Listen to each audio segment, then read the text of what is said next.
Thank you very much, Niamh. And I don't know how you used your Irish magic powers to stop the rain, but thank you very much. And if anyone has any problems understanding my Irish accent, Niamh will provide simultaneous interpretation. We're going to have a Q&A at the end for about 10 minutes, so please think of some questions and put your hand up at the end and identify yourself before you ask your question. But we're going to jump in. Eric, I'm going to start with you. In 2021, you were the chair of the the National Security Commission on AI. You published a massive report. I remember it was about 2 inches thick. Someone very kindly delivered it to my home. And it said that China was a US peer for many AI applications, and it was a leader for some applications. So my question is, how does the situation look today? What do you think have been the biggest developments in AI in both the US and China? Had we issued that report today, you, being a busy person, would have simply fed it into ChatGPT to summarize it. 758 pages. This is progress. So we've all been working on the China problem for a long time. And I think the big news is that the Trump decision, followed by Biden's affirmation of that decision to limit access to specific chips, was the right decision. We had recommended it in the report we did, but they actually took action, and they took action very quickly and dispositively. There have been a series of adjustments, but roughly, here's where we are. 2 years ago, there was a very important chip made by NVIDIA called an A100. Today, the closest that China can get to A100 performance is the ones that they had, the ones they've stolen, and then clones which are not as good. This is a profoundly important problem for them. It's driving them absolutely bonkers. Today, one way to understand the performance difference is we collectively are at 2 to 3 times the performance. Now, why does chip performance matter? It matters a lot because these systems are these huge supercomputers, and the gains that occur unpredictably as you increase in scale. And so they can't get to the level we are without an enormous amount of capital, and it's very difficult, or they can steal it or copy it in some complicated way. With the Blackwell chip, and we're using NVIDIA as the example, which comes out in volume next year, that gap will be a factor of 5. And then the factor will be another factor, because another doubling, it'll be a factor of 10. That is a huge policy issue. Consistent, and I'll just summarize the rest, there's a lot more to say. In addition to that fact, which is incredibly important, you have other things going on. There's been an enormous reduction in foreign direct investment, in particular venture capital. The valuations, which have historically in China been higher than in the US, are now significantly lower than the US, and they're not going up. Furthermore, there are only 2 companies, this is Alibaba and ByteDance, that are doing any significant foundation model, which are the big models. That's Xi Jinping. No, that was actually the government saying, you said the word ByteDance and we've banned them. Okay. So anyway, so just to finish up, you have the ByteDance and Alibaba are doing significant foundation model training. Even the other big ones are not. The startups are struggling. And so for all of the doom and gloom that I had said 2 years ago, because I was very concerned that the software architectures in China would catch up, I think a reasonable conclusion, is very important, is that there will not be another global standard platform. There will be a unified platform like ByteDance and TikTok in the future. That in fact, China will build stuff for its ecosystem and the rest will. And that is a very big deal for them because we're bigger in aggregate than they are, and scale matters. So overall, we're in much better shape than I expected. This is not true in all the other technological areas. We're all familiar with electronic vehicle issues and batteries and things like that, where China's done a fantastic job. There's all sorts of issues in there, but in AI, we're doing well.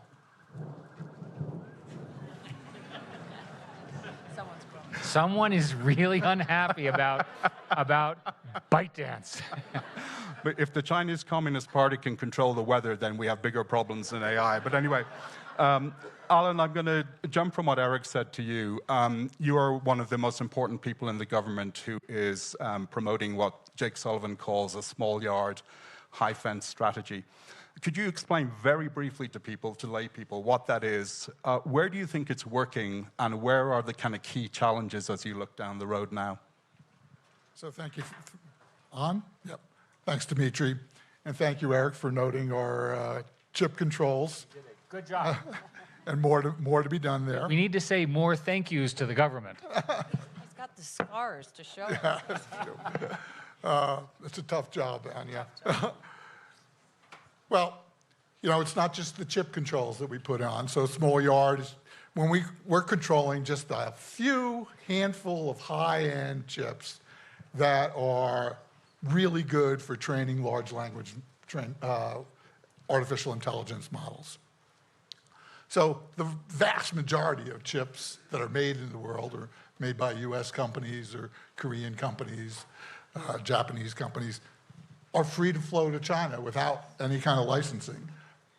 But a select few at a certain level of capability, we've put controls on. And not only did we control those chips, we control the manufacturing equipment that can make those chips, which is incredibly important as well. Because given the right equipment, China could produce their own chips. I mean, they have the capability, they have the capacity, they have the engineers. You know, they don't have hundreds of years, or I shouldn't say hundreds. They don't have the long time of expertise of, say, TSMC, but they're willing to hire people from TSMC in order to do that. So controlling the manufacturing equipment is incredibly important. And again, it's not all manufacturing equipment, it's just a certain level of manufacturing equipment that we're controlling. Now, so that's the small yard, high fence thing. Now, with that, all that said, you know, we can't rest on our laurels. You know, I always say, I'm in Aspen, so I probably have broken my paranoid bubble, but in Washington, I live in a paranoid bubble. And I'm paid to live in that paranoid bubble, thinking about what's going to go on next. So we're always looking. Huawei can make a decent chip. It's not quite as good as an A100, but it's a decent AI chip called an Ascend 910B. They're doing that through brute force. It's not the best method and process for making those chips, but they're working on those processes. So we're always looking, well, if they're doing that, what should we be doing that also needs to be protected in that small yard high fence? Let me stop there. I'm just going to go kind of link two things that you said and Eric said. If you look to last year when Gina Raimondo, the Commerce Secretary, your boss, was in China, Huawei took the opportunity to roll out a very advanced smartphone using a very advanced chip. My question is, was that China surprising the US and actually managing to get around the export controls? Or when you put the export controls in place, did you think that Huawei would be able to do something like that? So again, you know, the controls are not a dammed up river. We need to keep producing and innovating on our end of this. The chip that's in that Huawei phone, which is not that concerning to me as opposed to the AI chips that they're capable of making, is not as good as the chip that was in the Huawei phone in 2019. I'll take that as a success. Nonetheless, again, as I said, they have capability, they have capacity, they're willing to throw a lot of money at it, they're willing to do things that are not economically viable if you're trying to run a real business, but that the state is subsidizing, and they're taking advantage of that, and they're going to keep advancing, and we need to keep advancing ahead of that. Eric, you wanted to jump in? Just to compliment you further, the genius of your strategy is that you found a monopoly that exists in one company in the world that we had control over, which is ASML. And that decision allowed you to then put the regime in place. It's important to state, and you know this because you've covered it so long, the entanglement of China and the US is profound. And in fact, everyone complains about China, but our trade with China is going up. And everything we do to try to prevent things, China can nullify. In other words, if you think about the sanctions on Russia over Ukraine, China just, instead of having iPhones in Russia, they have Chinese phones, which are quite good. The key is to find control points that the Chinese cannot replicate. And unfortunately, software is not one of them, and common chips is another one that doesn't work. That's the secret and the brilliance of what they did. So Anja and Steve, in a minute I want to zoom out from tech and look more broadly at business concerns and how American and multilateral companies are dealing with China. But can you both just address first, how do you think companies are dealing with the US-China tech competition when the US is taking measures, as Alan described, but China is also doing things as well? So how are companies in general looking at this problem? Yeah, thank you for that question. And let me just take a little bit of a step back for this highly educated audience here. Let's keep sight of the goal. The country that leads in technology tends to lead the world. Roman roads, Chinese gunpowder, British steamships, and so on and so forth. The United States and our friends and allies have been the undisputed technology leaders for decades. And now we have someone who's running the race and running really fast, and that's China. So the goal here should be for the US and our friends and allies to run faster in this race. There's two ways to win a race. One, you hobble the other guy, and Alan and team are working on that. There's another way to do it, which is to run faster ourselves. And this gets to what our companies are doing, and I think this is what your question is getting to, Demetri. We need to remain the fastest and best innovation country in the world. That used to be undisputed, but there's more that we can do to help. And I'll give you an example. There was an amazing show of bipartisanship a couple of years ago when the US Congress passed the CHIPS and Science Act. Alan, Gina Raimondo team worked really hard on that. The CHIPS part, which is to get some semiconductor manufacturing here, is fully funded, it's moving ahead, they're doing a great job. The science piece, the US Congress authorized $175 billion for basic science R&D. But they haven't actually appropriated much of the funds. So we're way lower. Last year, we gave the National Science Foundation and their partners something like $19 billion. China is doing $50 billion of R&D. So I just want us to keep sight of the other piece of it too, which is running faster. Steve? Yeah, so I want to give some credit to the tech industry itself, because I think it's, after a slightly sluggish start in what was asked of the tech industry was to fundamentally redesign their businesses, they've actually done a pretty good job. And I have the full confidence the tech industry is going to abide by the laws, and the policies are going to interact with people like Alan in order to shape those policies. But at the end of the day, they're going to follow those policies. They're also responding by relocating their production and their supply chains. They're taking the necessary steps to succeed in their businesses and to diversify the footprint of their businesses against various risks. At the same time, they're also going to be watching for the risk of retaliation in China. And China has begun to take steps to put pressure on those companies, export controls, limits on market. And frankly, that's not new.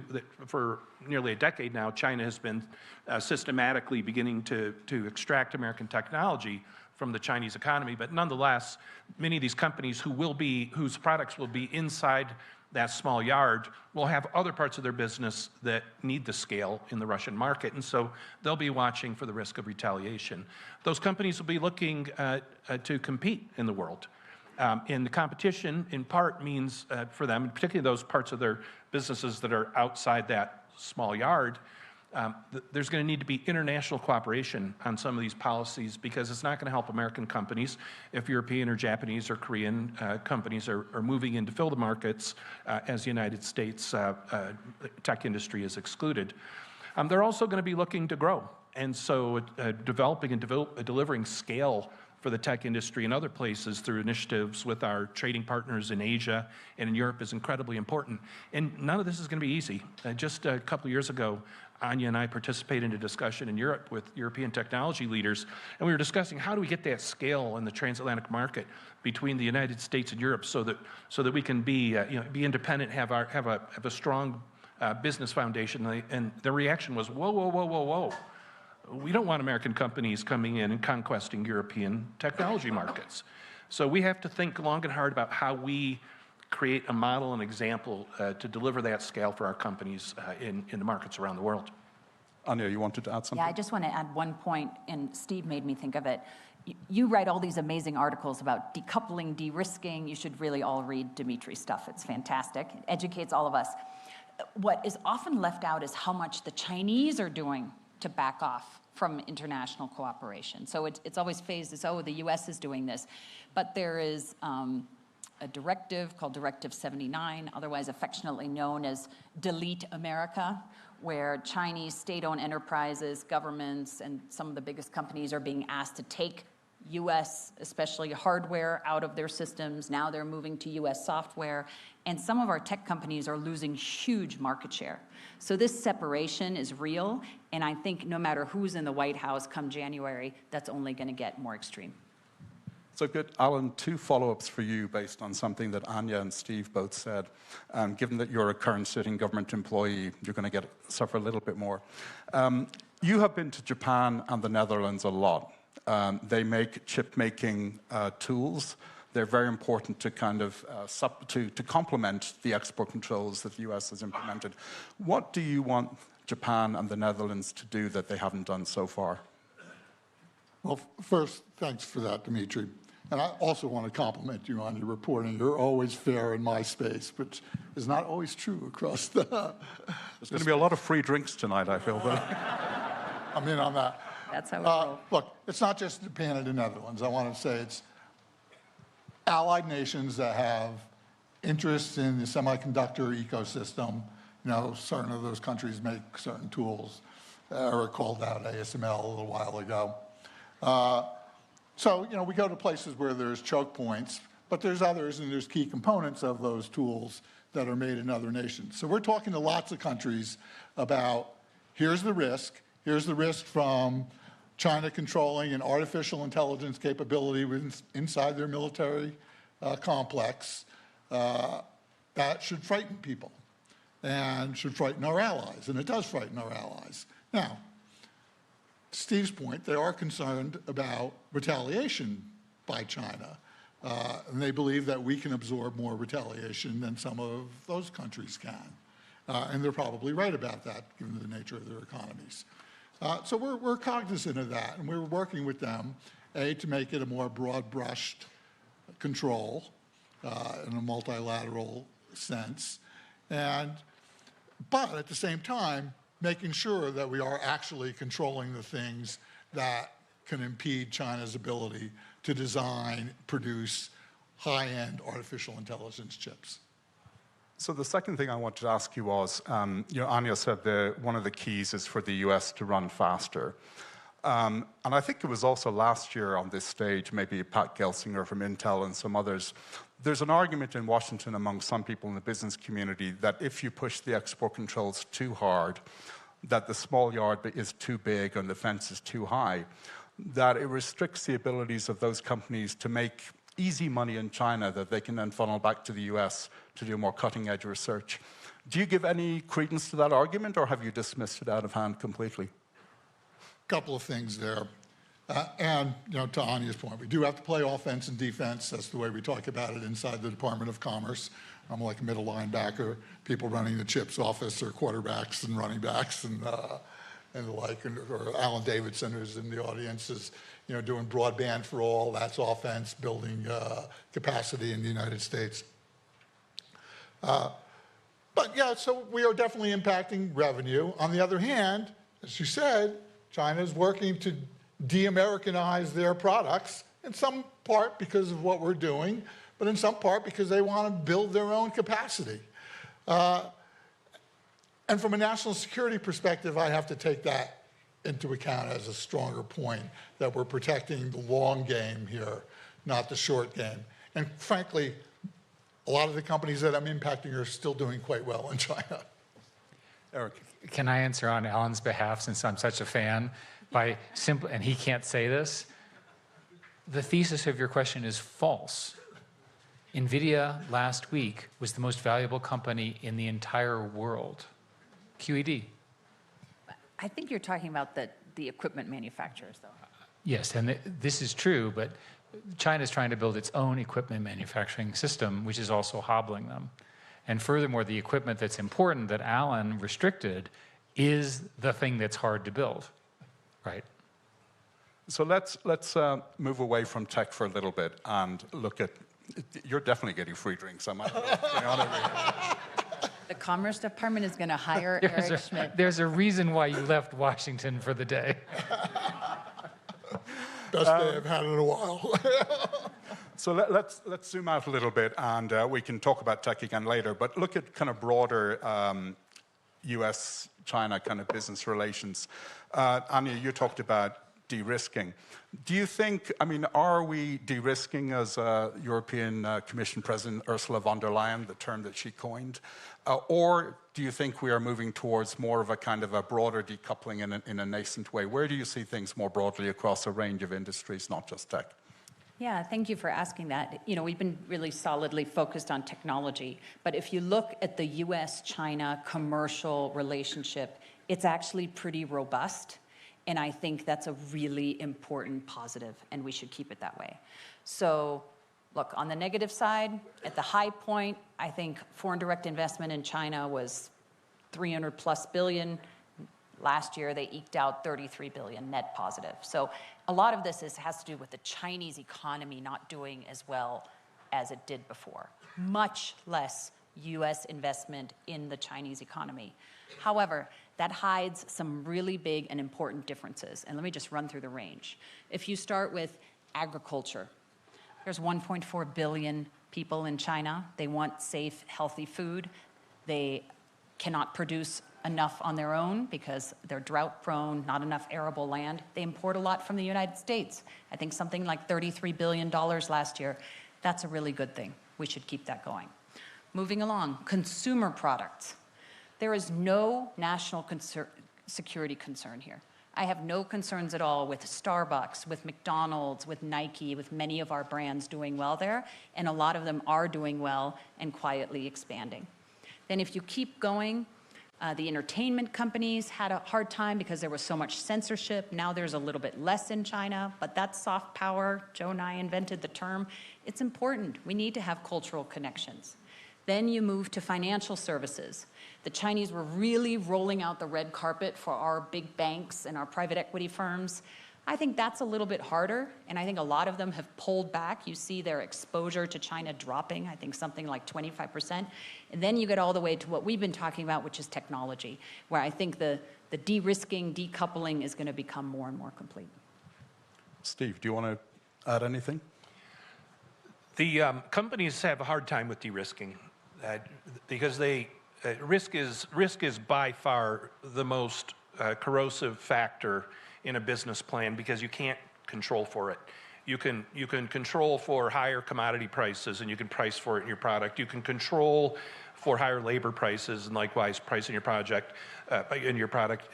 Overcapacity, you can cut, you can do layoffs, you can cut production. There's ways to deal with a lot of things that challenge the business, but risk and undefined risk is incredibly challenging. And so companies will, I think, tend to go right from de-risking to decoupling because they can't find that sweet spot, that middle ground to kind of expose their business to risk, but not entirely. It's just not possible to capture risk with that kind of approach. There are things that help. Having clarity in the rules. Alan knows this. I'm sure he's heard it from many companies. And quite honestly, I've heard it from the Chinese as well. The Chinese have told me that in principle, they're not opposed to the national security controls. They understand them, and it would be hypocritical for them to challenge them anyway because they do the same thing. But their concern is that there'll be a creeping yard growing or a increasingly high fence. And they kind of want to know where the lines are. Well, that's what the business community is going to ask for too. That certainty and clarity so they can plan around their business. And then that's how they'll de-risk. So, sorry, Eric, you want to? I have actually a question for Anja.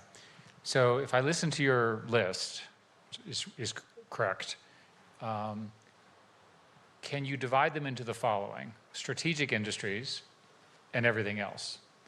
So let's imagine that if I listen to your list, you basically said technology was strategic and the other stuff is like fine. is there any scenario we could get an agreement as to what's strategic? I'm worried that if we promote this idea, then everyone will be strategic and so forth. In other words, as a governance and strategy perspective, does that make any sense based on your understanding of how that works? I think it makes a lot of sense. And from the US government perspective, I think you're trying really hard to define very carefully, we keep speaking for Alan, sorry, but to parse very carefully what is strategic and what impacts our national security and what doesn't, and what should just be left alone. And I think it's actually not even all of technology. You know this, you ran the biggest technology company out there, but there are bits and pieces. In my view, is we should continue to have people-to-people exchanges with China. We should continue trading with China. It is important for there to be the connectivity between these two countries below the Chinese Communist Party, because you need to have someone who's pushing back against their propaganda. And so the more narrowly we can define what's strategic, which I think is what you're arguing for, I think the better. And let me just jump in there because You're doing Feel free to make use, Alan, by the way. yeah, it is a variation of technology. So I'm sitting next to a Boeing executive. We want Boeing to be able to sell 737 Maxes in China. Absolutely. I don't want it to sell MQ-25s in China. That's pretty obvious. Don't worry. Yeah, that's pretty obviously. You know, and I want people to be able to sell avionics parts that are good for commercial airplanes in China, not good for military jets. Right? So there's gradations in that. You know, the list that you rattled off was a list that my boss, Gina Raimondo, could easily rattle off as well. You know, our shorthand version of this is promote what we can, protect what we must.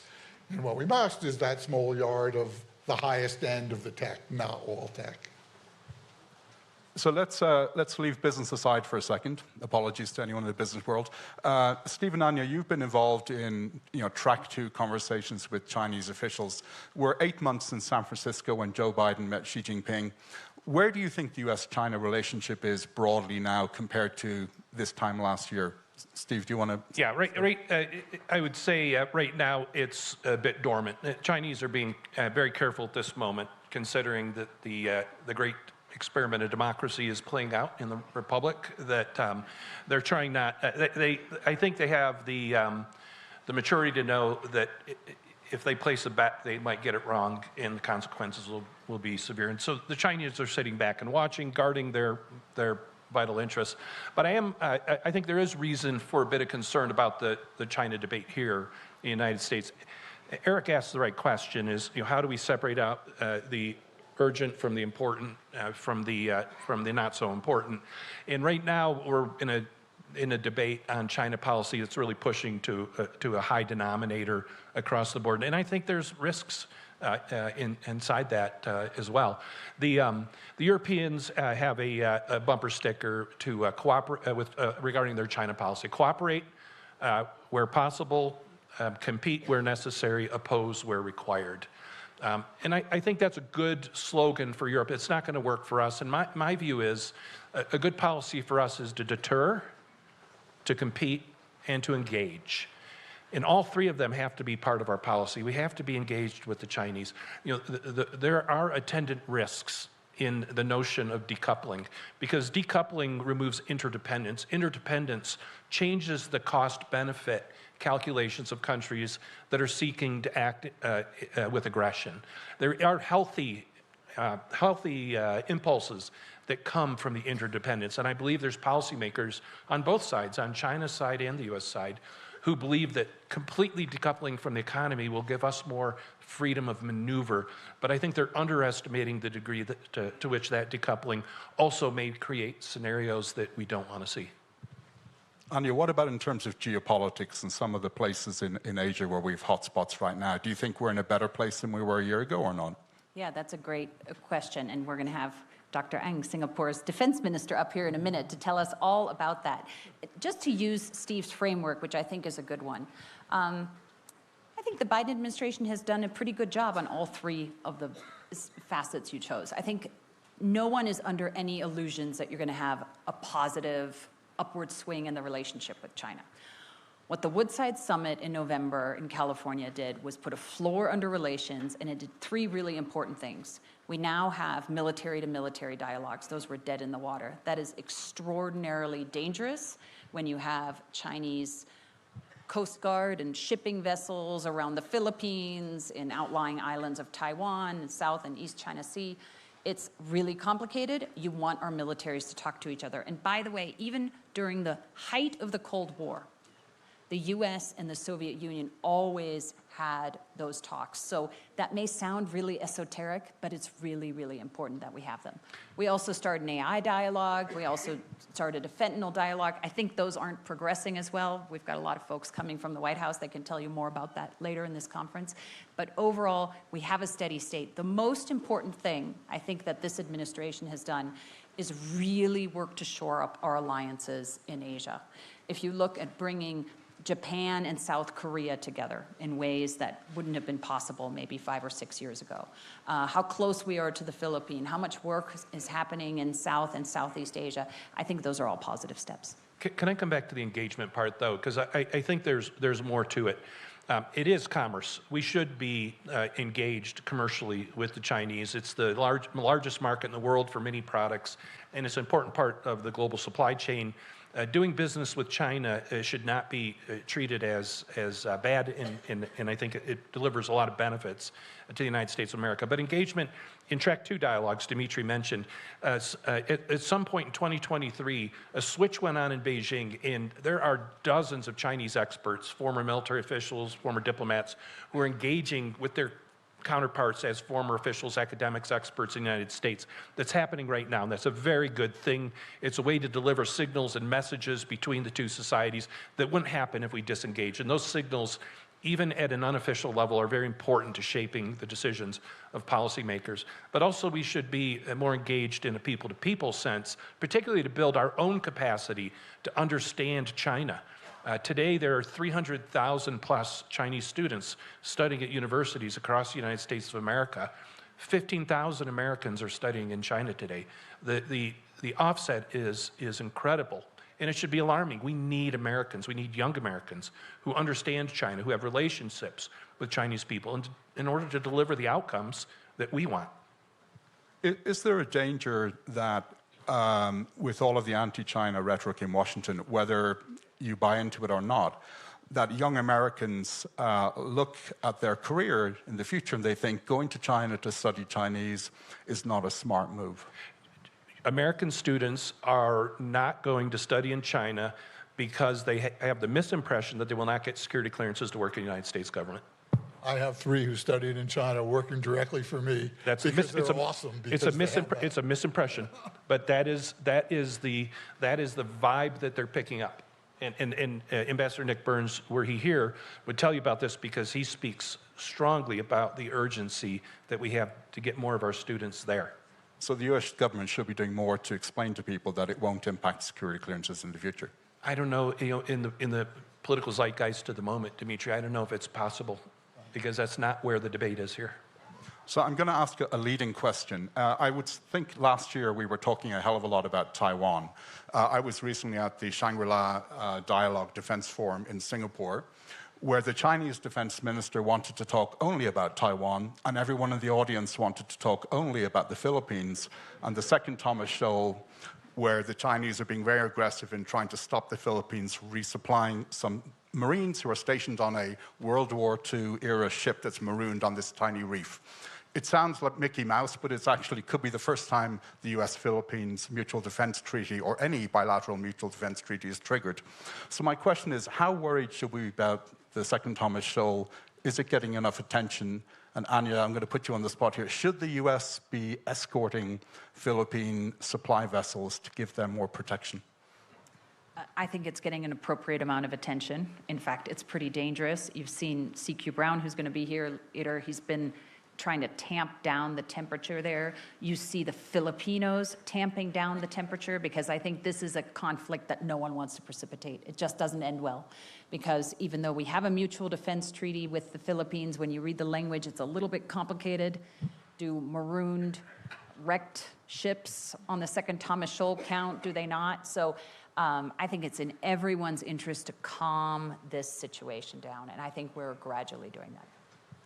So speaking of calming things down, and then we'll go to questions, who would like to volunteer a view on how you think a second Trump presidency versus a second Biden term would be on China policy? Not me. So all I'll say is that Trump has announced in his campaign rhetoric that there will be a 40% tariff on Chinese goods. 60%. It's gone up. And a global tariff of 10%, is that right? 20, it's gone up too. It's gone up in the last few weeks. This would ultimately result in higher costs for those of you who shop at Walmart and those of you who shop at everywhere else. I can maybe add a point because I'm out of both of those administrations. If there's a second Biden administration, I think you have a lot of continuity. They've talked about managed competition. They're handling it the way they're handling it, and I think you're going to see steady as she goes. The Trump administration, if there is one, is nothing if not unpredictable. So you've seen completely opposite things coming. Some people who used to work for Donald Trump, like Pottinger, and others are very Reaganite. There's a Foreign Affairs article that was written recently saying we must win this war, we can't just manage competition. You know, it's sort of Gorbachev, tear down this wall. And then you have Trump saying things like 60% tariffs. That's probably not good for his base. You have Trump, on the other hand, saying, well, Taiwan, they stole business and the semiconductor business from America. Why should we protect them? So that, if I were the Chinese, would lead me to believe that I wouldn't be as strong on the protection of Taiwan, or because he's so unpredictable that he might do something even more rash. So I don't know if that's a positive or a negative, but boy, it's going to be a wild ride. This is the number one question you get asked when you visit China by Chinese counterparts. And I always throw back to them, well, who do you want to win? And it would surprise you how often the answer is President Trump, because there is a certain fascination about him in China and a sense of that unpredictability can also deliver outcomes that the Chinese want. President Trump was not afraid to engage with the Chinese, and he did so. They obviously worked very hard to shape his policies, but I think you could expect that again. My concern, Demetri, is actually beyond the borders of China, is that any effective policy we have is going to require standing on the foundation of partners, friends, and allies around the world. And the 20% across-the-board tariff for all trading partners in the United States of America is going to make it very difficult for us to turn around and enlist those same countries in a set of sensible policies on a coordinated basis that address our national security concerns. So my biggest concern is actually outside the borders of China. Okay, let's take a couple of questions from the floor. Let's see. Gentleman here in the middle.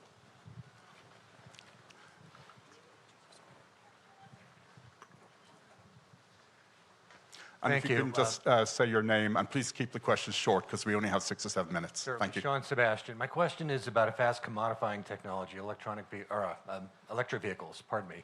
While Tesla gets all the headlines here, BYD in China makes twice as many cars as Tesla does.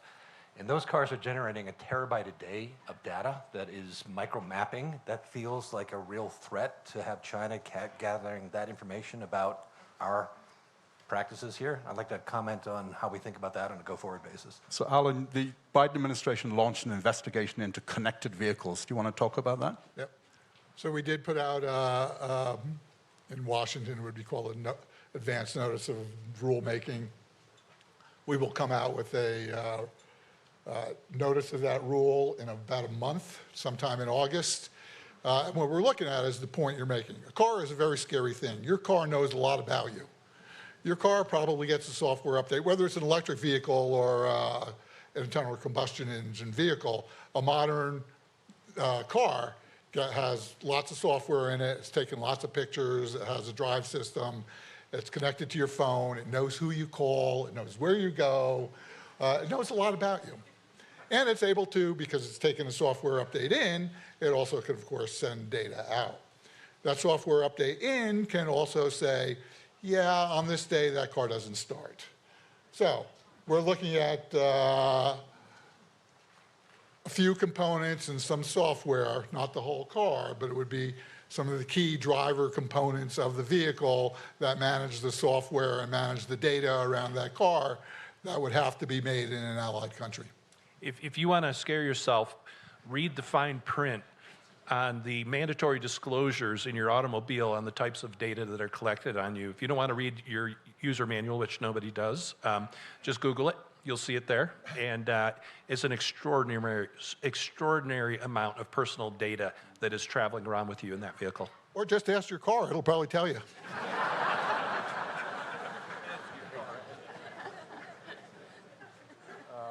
At the very back at the left, my left. Hello, it's Guy Taylor from Threat Status. I have two quick questions. First of all, we keep it to one, just to be fair to other people? Yes. Thank you. Sorry. I'm sorry? What do I need to do? Can you keep it to one question, One. not two? Thank you. It's going to be hard. I guess I'll go with Alan then. I had one for Steve. But my question for Alan is, do you think that BIS could be more effective if it were recreated into a U.S. intelligence agency, essentially? Despite rumors, BIS has a strong intel component, with lots of people with clearances, with a direct linkage to the IC that I utilize every day. Whether commerce itself should be part of the IC, there's lots of puts and takes on that. But we have a very strong link to the IC and to law enforcement in general, to tell you the truth. Do you have enough money to do what you need to do? I could probably use a $75 million a year above my flat budget since 2010, and another $100 million to upgrade my IT system that you can't Google and say, what license did I put out in whatever year to whatever company. Let's see. Lady just in front of me here. Thank you so much, Nicole Muchnick from Los Angeles. I wonder if you can comment on the Belt and Road Initiative and if there have been any surprises. Yeah, I'm happy to take this one, and Steve may want to chime in too. So the Belt and Road Initiative exploded onto the scene. It was building railroads, asphalt, ports, sometimes dual-use ports, but most importantly, I think, was the digital Silk Road, where the Chinese government has given surveillance technology to a lot of its authoritarian friends around the world. That is the part of it that scares me the most. You know, a few years ago, when you had headline after headline about the Belt and Road, I would travel to Africa and Latin America and think, oh, most of the people I see here are already frustrated that they're bringing in only Chinese workers, that there's so much corruption, that the labor standards are low, that the environmental standards are low. So a part of that had within it the seeds of its own destruction. And by the way, as China's economy is slowing, Chinese people are saying, well, why are we building ports over there? We need our money here. But the digital Silk Road is really powerful. And you know, this gets back to what Eric said in the beginning about AI and how good the Chinese are at AI. Visual recognition, artificial intelligence, they're expert at. So I have a longer-term view of Belt and Road. Obviously, any place where it's building military-capable infrastructure in geographically or geopolitically sensitive areas is worrisome to us, and Anja mentioned some of the technologies. But also there's a deficit in global infrastructure development around the world, and if the Chinese want to help developing countries improve their infrastructure, we should be careful in how quickly we judge against that. Also, the debt trap diplomacy and the loans that oftentimes finance this and put emerging markets and developing countries into impossible debt situations is very familiar to me as a former U.S. foreign policy maker. Through the course of the 1960s and 1970s and into the 1980s, we loaned hundreds of billions of dollars to impoverished countries around the world that had no possibility of ever repaying it. And finally, in the year 2000, in what was called the Jubilee, under the leadership outside of government by Bono, the United States government just straight line forgave over $100 billion in debt because the countries that had this debt couldn't even afford to service the interest on the debt, much less ever have a chance to pay them off. And so they were locked into a cycle of poverty in constant debt. The Chinese are heading down this road. And by the way, a lot of those countries really stopped liking us when we were calling our loans with them. So there's real foreign policy implications to having countries dependent. If you think you're going to go in and repossess a port or seize some sovereign asset inside that country and still be able to maintain a relationship, so there will be costs to doing this wrong. And we learned a lot of tough lessons ourselves in the late stages of the Cold War. Well, I think given that you've just praised one of my Irish compatriots, that's a perfect place to end. So I would like to thank the panelists, and please give them a huge round of applause. Thank you.